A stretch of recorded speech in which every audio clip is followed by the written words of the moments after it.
So many games that I want to play on the channel.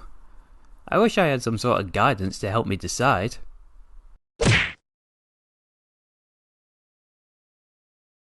Well, that's a start.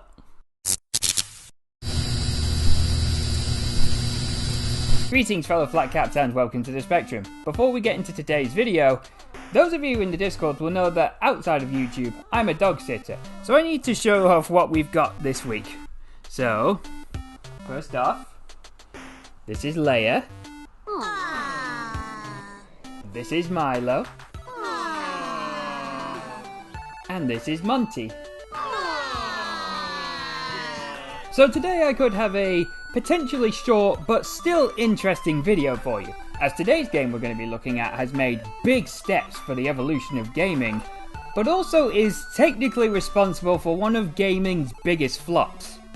Today we're going to be looking at an Atari 2600 title simply named Adventure. Famous for being the very first ever fantasy adventure game on console, Adventure sees the player navigating a series of mazes to find a stolen treasure and return it to the castle. It's also famous for having the first Easter egg ever put into a video game, except its fame is undeserved.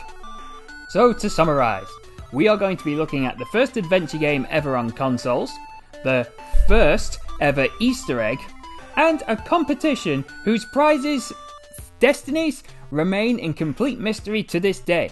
If that sounds interesting to you, then I hope you stick around and enjoy. Our first step on this journey takes place in 1976, where we meet the man who starts it all, Will Crowther.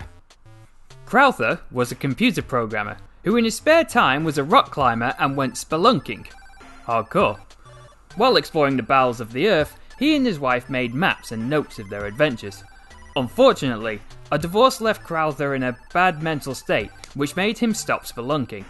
So in his newfound spare time, he began making a text-based adventure game for his two daughters, inspired by his cave diving in Mammoth Cave, Kentucky, and D&D adventures he was playing at the time. That alone makes him 100 times cooler in my book.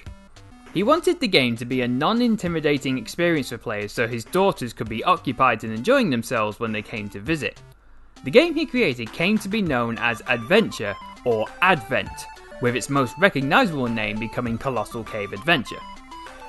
In 1976 he released the game onto the ARPANET, which back then was the equivalent of the internet, and it could only be played on small teleprinter monitors, connected to a computer known as a PDP-10. You thought high-end gaming computers were chunky?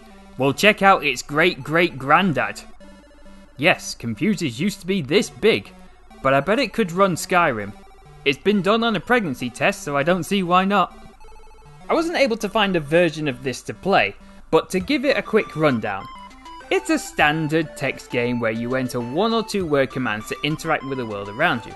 The player is given the task of entering the cave to try and find 5 treasures. It featured a few fantasy elements and had no ending, but quickly gained popularity among the very few computer users that lived in the 70s. Then one day, it was found by a man named Don Woods, who would solidify the game's place in history. While working at the Sale Labs, he accidentally discovered it on one of the lab computers and gained a lot of interest in it. Woods then got in contact with Crowther, asking if he could improve on the game. Crowther responded shortly after and gave permission for Woods to work on the game. Woods began working on his version, adding more fantasy elements, increased the number of treasures to 15, integrated the score system, included a pirate to steal your treasure, altered some of the puzzles and made an endgame where you left the cave with any treasures you could find. Once he finished it, it was released in 1977, and that version I was able to play online. Okay, would you like instructions? Yes, please. The game tells you the plot, the goal, and how the command system works. It only recognises the first 5 letters of the word you type, and says you need to abbreviate words like northeast to NE. Your ultimate goal is to try and reach the max score of 350 points, which is done by finding the treasure and storing it in the house at the beginning of the game. After that, it tells you your starting location.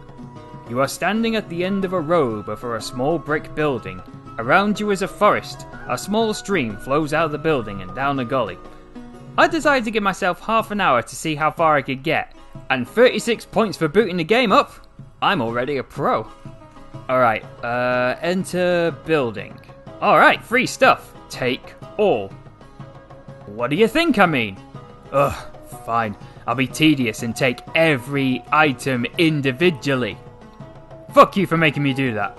Okay, back outside. Let's go south. Near a stream. Go south again. 2-inch slut in the rock. Oh wait, slit. Shit joke, I know, but that's how I read it the first time. South again.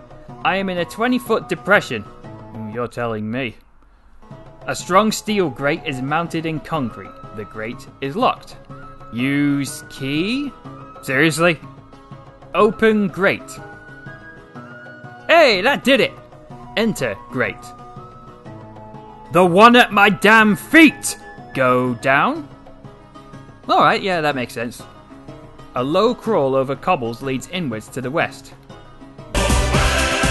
Ooh, a cage. Normally I would have no reason to care, but because the game pointed it out to me, it must have a use, so I'm gonna snatch that up. Pitch black? Okay, I'll use my lamp. Fine, I'll light it then. Now I'm in a debris-filled room. A canyon goes up and west. Ooh, a magic word. What does it do? Shit! You know, I know it's the limitations of the tech, but as I made my way back to where I was, the lack of music or sound made it somewhat of a peaceful experience. Just me and my eternal thoughts. You need to kill yourself. Nobody likes your channel. Your mum doesn't like you. You should have died as a child. Why do you even carry on? You're a pathetic idiot. Ah, so relaxing. At this point, you probably get an idea of how the game works. Find an item, find out where it's needed, and use it. Difficulties from text-adventure games tend to stem from a lack of clues, and the game's issue of recognising command prompts. For example, there's a bird you can capture and put in a cage, but if you pick up a black rod in the other room, it gets scared when you try and come close to it. There's no clues or hints to suggest that this is the case, and I only found out by accident. But my biggest mistake? Oh, God. So at one point, I encountered a snake. I tried fighting it, but it's too dangerous apparently. I had the thought of distracting it with a bird, but no matter what command I tried, it didn't recognise what I wanted to do, so I was talking in circles with it. So I typed in help to see if it would give me a command list. It did no such thing. But it did reset the game. You fucking fluffy bastard! Speaking of bastards, I ran into 2 of them in the cave. As I was wandering around looking for a way to beat the snake, a dwarf attacked me out of nowhere. So I threw the axe the arse threw at me back at him. And missed. So I picked it back up and then he threw knives at me. So I threw the axe again and killed him. Suck it, Gimli! Later on, I figured out the bird chases away the giant snake. I found some silver bars only for a pirate to show up and take my treasure without giving me a chance to stop the cunt. Curse you, Johnny Depp! Wait, what's that? Too controversial even though it's old news by now? Okay, Curse you, Jason Isaacs! It's a difficult game that offers no clues on what to do, and sometimes curiosity resets your progress. But this mainly results from a limitation of knowledge and tech of the time, and I can't hold it against the creators. After my 30 minutes was up, I achieved a max score of 65. Yes, I know I'm a fucking idiot, I say this all the time. And if you want to try it for yourself, you know where the link will be to play for this version, but you can also get a free remake in the Microsoft shop.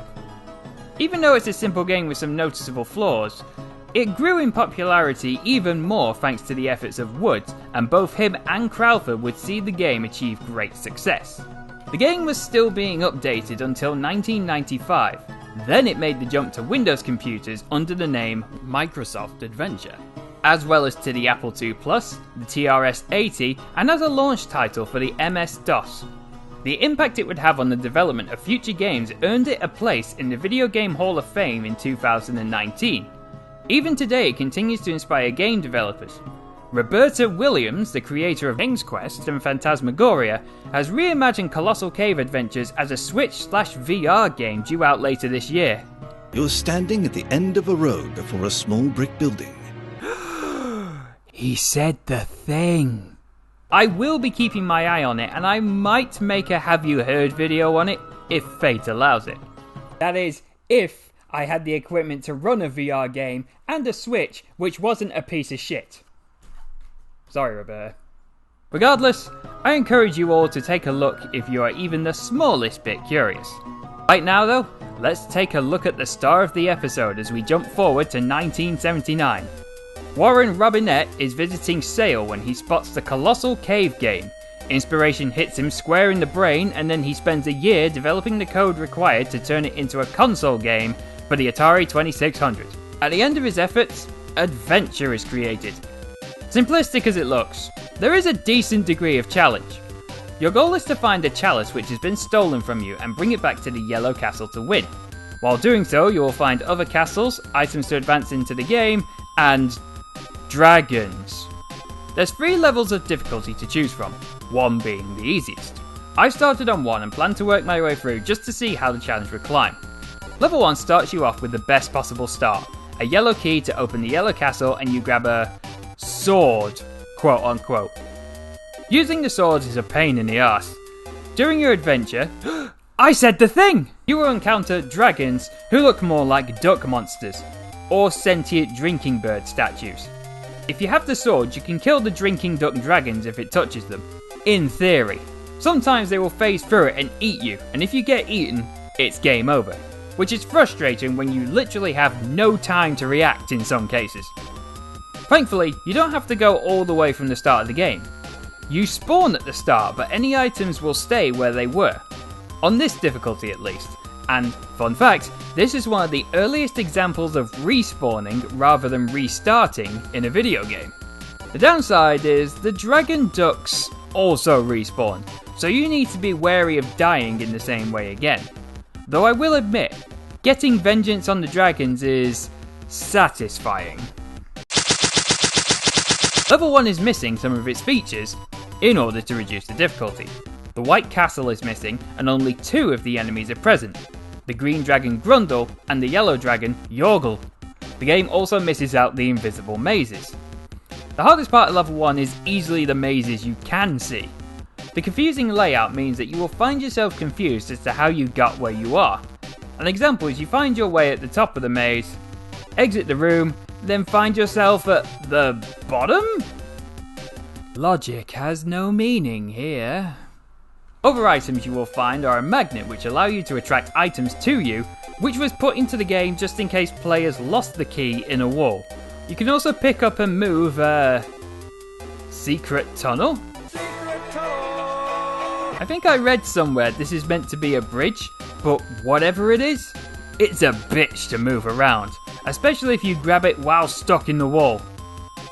If you place it properly, you can move it through the walls and create a shortcut, almost anywhere. You can only carry 1 item at a time, and it can be dropped freely by you or auto-swaps when you touch another item, which can be a problem when you're trying to grab an item in a hurry or when it's too close to another item.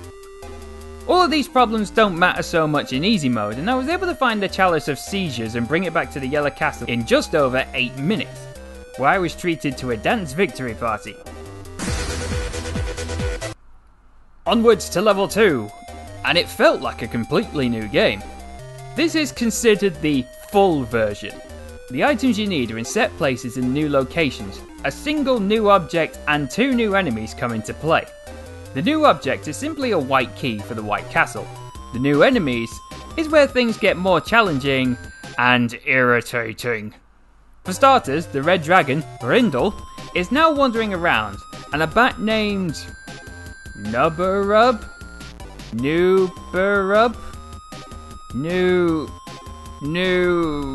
Knobhead.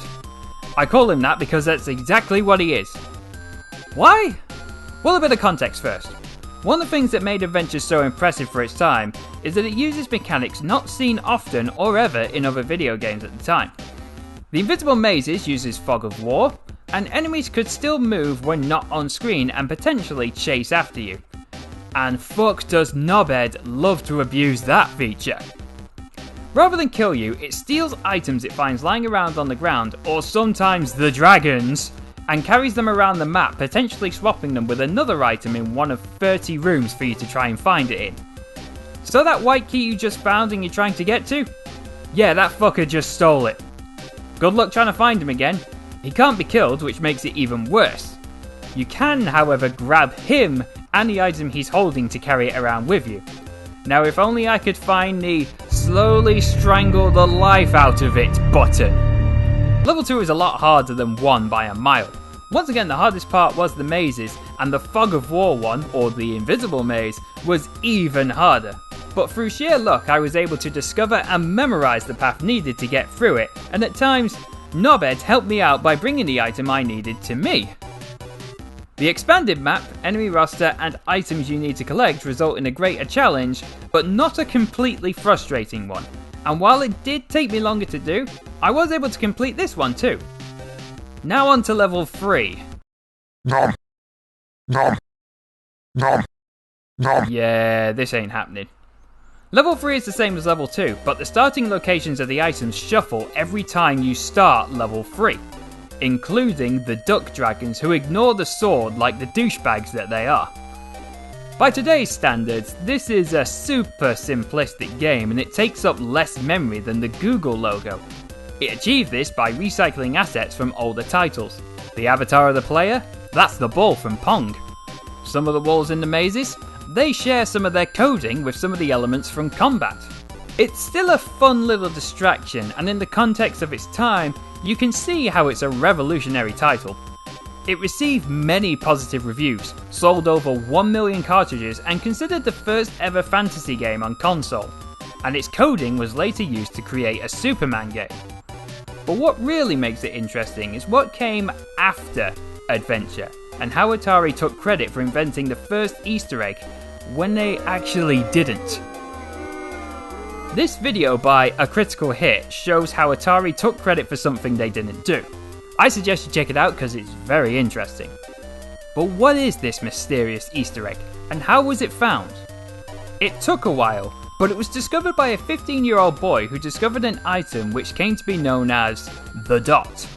This dot was used like a key to bypass one of the barriers, and in the next room you would find the message created by Warren Robinette. Now, what makes this so special? Well, apart from being the first well-known secret of its kind, back in those days, programmers weren't credited for their work. This was to stop rival companies from hiring them. Robinette was inspired by the supposed hidden messages that could be found on Beatles tracks and decided to implement his name into the game so he could still have credit. The 15-year-olds wrote a letter to Atari informing them about this, and Atari were not happy about it.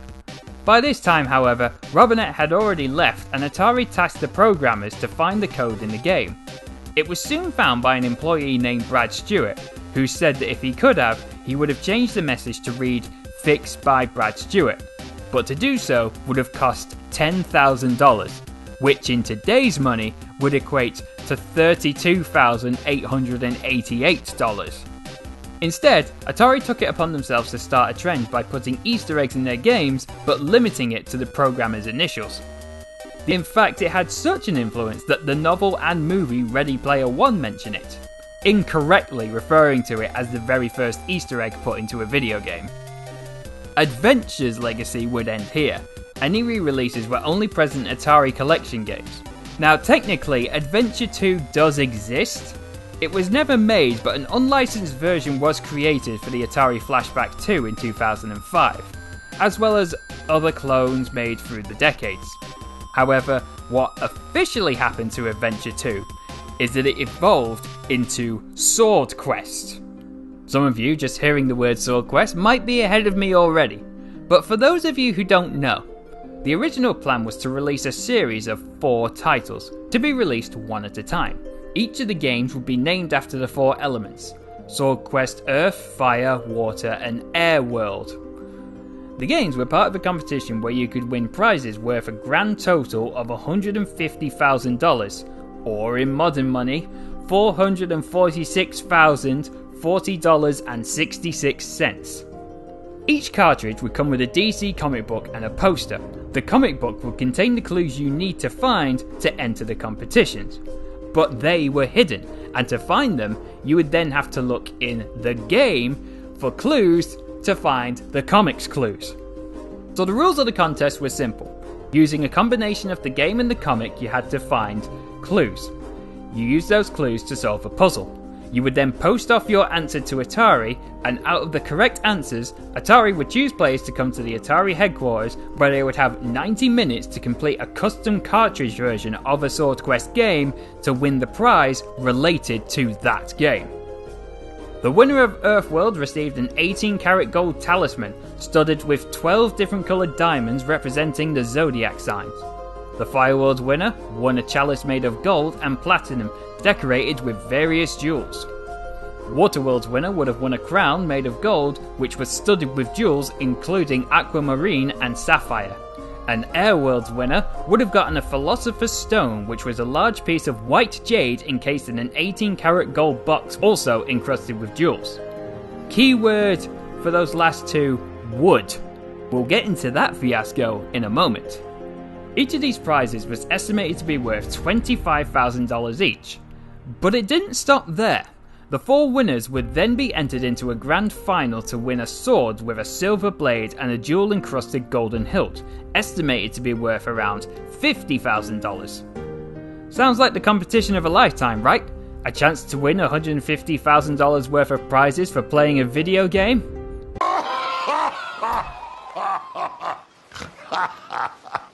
So now we know how the competition worked.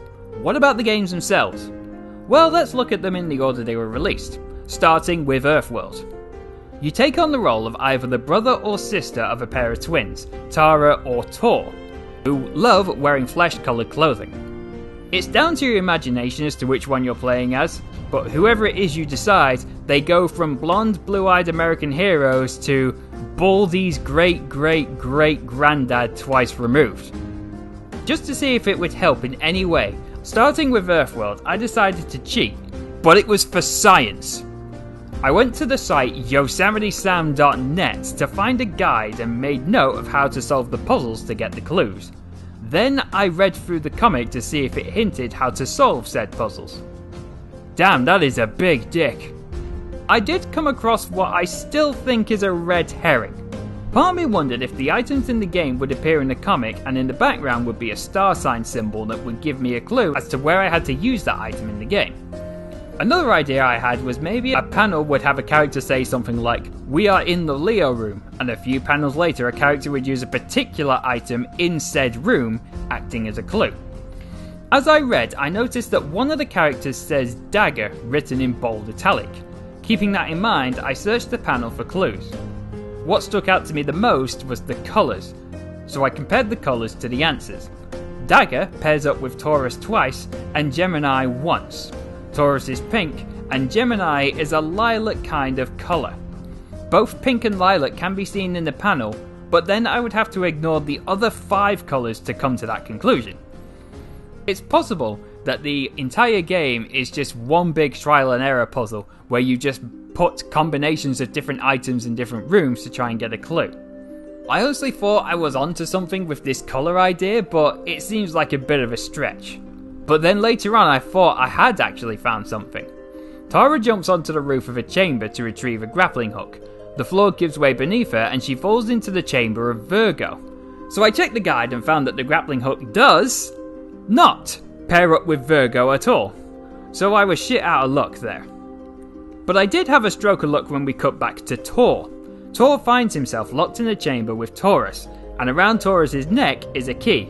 So key was on my mind, as was dagger, as Tor attempts to kill Taurus with his dagger. According to the guide, the dagger can be used in the Taurus room to contribute to a clue, and you get the key from the Taurus room. So I thought, oh, that may be it, see which characters have what item and go from there. That was until we cut back to Tara, who receives a star from Virgo. This star is supposedly the Star of Passage, but the game refers to it as the Talisman of Passage, and is received at Aquarius's room. As I read the rest of the comic, I spotted more sections matching this format. An item is mentioned, along with a star sign, and it may or may not be a clue on how to beat a challenge. So the best I can tell is, there's something you could call clues in the comics, but some are just red herrings that lead to dead ends. If you at home actually know, or at least have an idea of what it is I'm doing wrong, please let yourselves be heard in the comments. Now, let's finally take a look at the game itself in more detail. Like the comic, the rooms are divided into 12 rooms, one for each star sign. The colour guide in the instruction book would tell you which room you're in, but as the nerd points out, but there's only so many colors, so it's easy to confuse Aries with Libra or Capricorn with Leo. I tried to use the guide as little as I could, see if there was anything in the game that could potentially guide me. But without instructions, there's no chance of it happening. You get better results shaving your legs with sandpaper. In the end, I caved and used the guide, mainly because I didn't want a video of me running around with no idea what I'm doing, taking up precious memory I can't spare. Obviously, it looks a lot better than Adventure does. The title card is very flashy, there's a walk animation to the character, and the rooms are very flat. Okay, so not everything about it is better, but there is some improvements, obviously. Running through the room showed them to be empty until I hit Aries' room, where I got my first clue. But what does it mean? Well, the 16 refers to a page number and the 4 refers to a panel. Searching the panel, lo and behold, there's the word. To get the other numbers, you need to leave items you find in certain rooms in certain combinations. Then when you try and leave the room, the number flashes up. Same again, check the comic, find your word.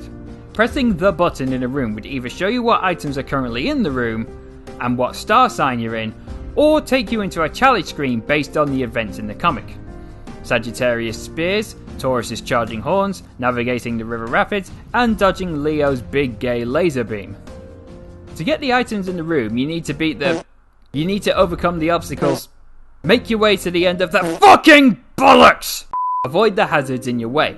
Make it all the way and you get access to the items in the room. Some of the items allowed you to bypass the challenge altogether if you had it on you. Once you had discovered all 10 words, only 5 of them were correct.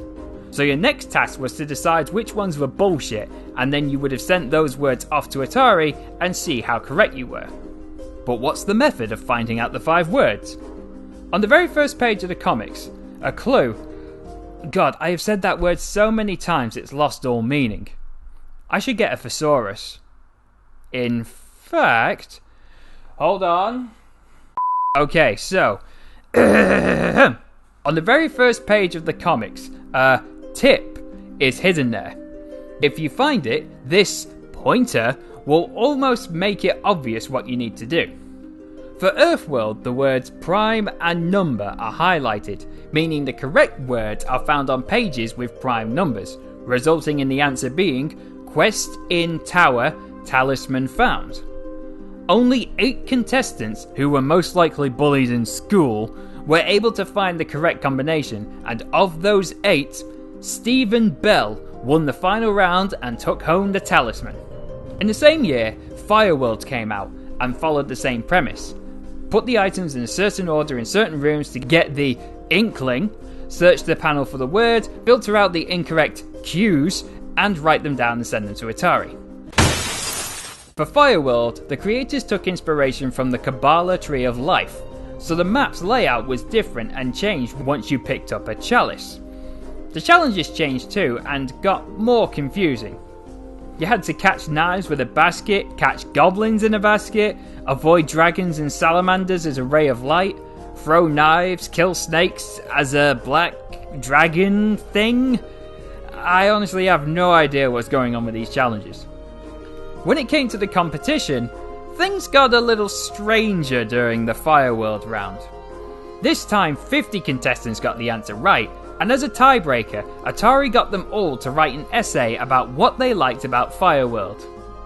Okay, let's see. The comic looks good. Tor is a groovy character, and Tara is hot. Wait, hang on. This is the 80s. That's too respectful towards women. Tor is groovy, and the woman is smoking. Fireworld has colours that don't hurt my eyes or sound effects that grate my eardrums, and Pong is a good game too. I like your game so much that I will be making something called a YouTube channel in the future to talk about some of your games because I like them. Like and subscribe, please? Yeah, that'll do. The winner of the impromptu essay contest was Michael Rideout, cool surname, who proved that the pen is mightier than the joystick and took home the chalice. In 1983, Waterworld would be released, to much excitement from fans. It had its own water theme challenges and a new map based on the chakra structure. But this is where Atari would get that sinking feeling. Same premise as Fire and Earthworld. Get the items, put them in the room, do the thing, do the other thing, send them off, profit. Except, profit wouldn't happen. The video game crash of 1983 would see Atari lose so much money that Waterworld was released in a limited quantity, making it the rarest of the Sword Quest games. Airworld would never hit the shelves, and Atari's plummeting stocks meant the company would have to be sold and the contest cancelled forever. The crown remained unclaimed, as did the Philosopher's Stone and the Silver Sword, which begs the question, where the fuck are they now? Well, each of the prizes has their own history. The problem is, this history is a compilation of whispers and hearsay. As far as I can tell, the chalice is still safe and sound with Rideout, but Rideout claims that Bell had melted down part of his talisman for money he put towards education. In an interview with John Hardy of DP Interviews, when asked if Bell still had the talisman, Rideout said, "My understanding was that he had the talisman melted down and sold to a coin dealer or something. He did keep part of it. There was a little sword on the talisman that he kept, but the rest was melted down and he used the money for other things like school. I remember going out with him and some others after the Fireworld contest, and I think he said he got something like $15,000 for it. Remember that he kept the sword, which was made of white gold, and also that gold was dropping in price at the time." Bell has never confirmed this, so whether or not this is true remains a mystery. As for the rest of the treasures, they were already made and were on display during the contest, so they are absolutely real. Photographs and witness testimony support and prove it. But their fate is different depending on who you ask. One rumour claims that the person who bought out Atari, Jack Trammell, has the sword in his home. Another claims that they were all melted down, and another rumour claims they were all gathering dust in a location only known to the privileged few.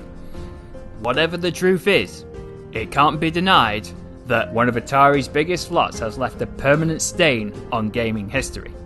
But, shining like the lost sword of ultimate sorcery, a silver lining emerges from the dark. For those of you who have maybe taken part in this disaster, there may still be hope for you to at least finish your noble quest. In June, Atari announced that their latest gaming collection is to be released in winter 2022, and confirmed to be on it was the lost title, Airworld. I'm certainly going to be looking to this as soon as I can get my hands on it, and I bet Atari hopes that you will as well. So, Adventure. Did I like it? Well, it's simple, short, and if you get bored of it, you can attempt it at its hardest level to try and master it, but now that I've experienced Sword Quest, I'm not so certain I would touch Adventure again. It's an important part of history, sure, and by no means is it bad for the era it was spawned in, but you only need a minimal amount of thought or skill to play it.